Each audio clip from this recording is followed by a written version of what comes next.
come into your finish line. Your paint ready is going to be highlighted green. If it's highlighted green, that means the paint has been readied for that paint. So you're going to scroll down until you find one that has not been readied. An example, agreeable gray, 30 piece count, which means it's going to at least need 5 gallons of paint.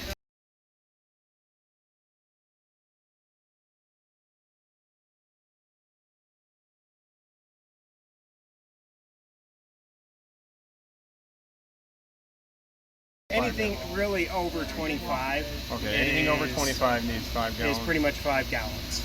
Okay. It's typically for every 5, you're doing a gallon. Okay. So 25 is a 5 gallon. Anything under 25, 3, 4, you'll adjust it accordingly.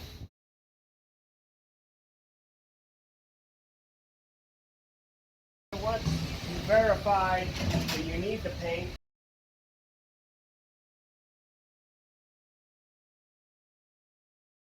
you want to come in here and make sure that it hasn't been made and just wasn't marked off.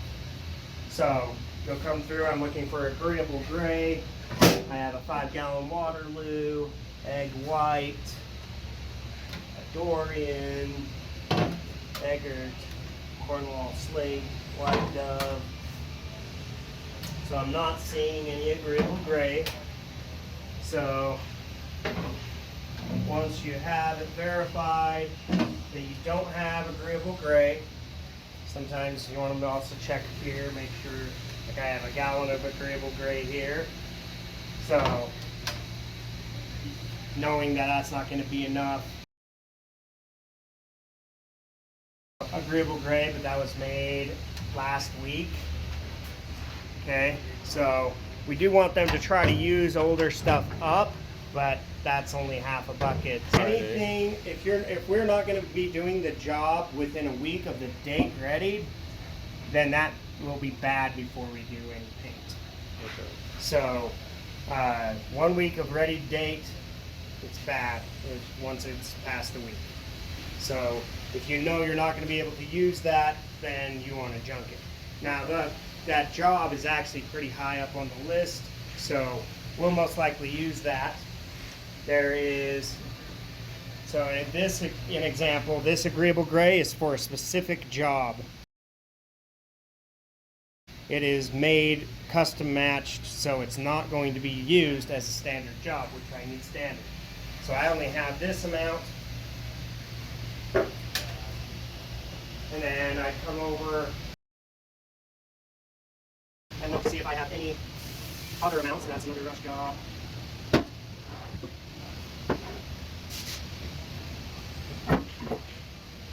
Okay, so I'll go through, look for my paint, find any paint that's ready, mark it as what I have available.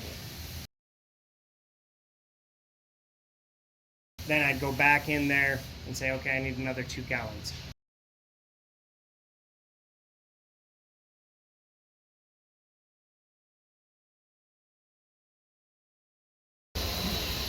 So what you would do, in an example, I showed you how that job said was 30 pieces.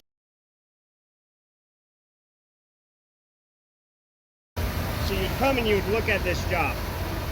You can tell that's a lot more than 30 pieces. But it used to be box count. Box count would be the box with the doors and the door frame, right? So you'd come and you'd look at the boxes. If you're looking at boxes this size, where they're really tall, I wouldn't count that as 1 box, I'd count that as 2 boxes. So you want to look it over and be like, okay, well, I'm looking at more than what you're saying because most of my job's really high, or pretty much a 2 box count job versus single box.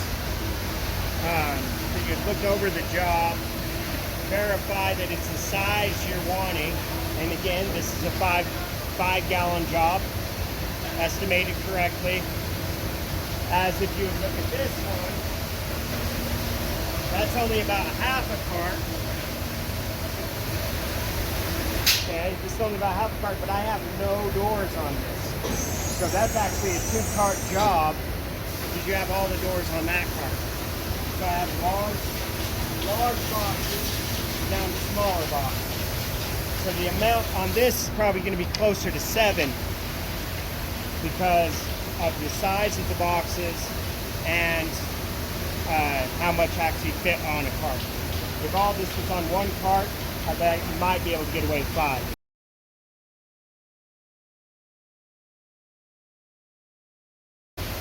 So you're looking at about 5 gallons.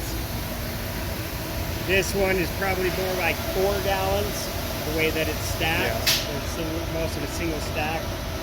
This small job over here, you're looking at about 1.5 gallons if they run it through the machine.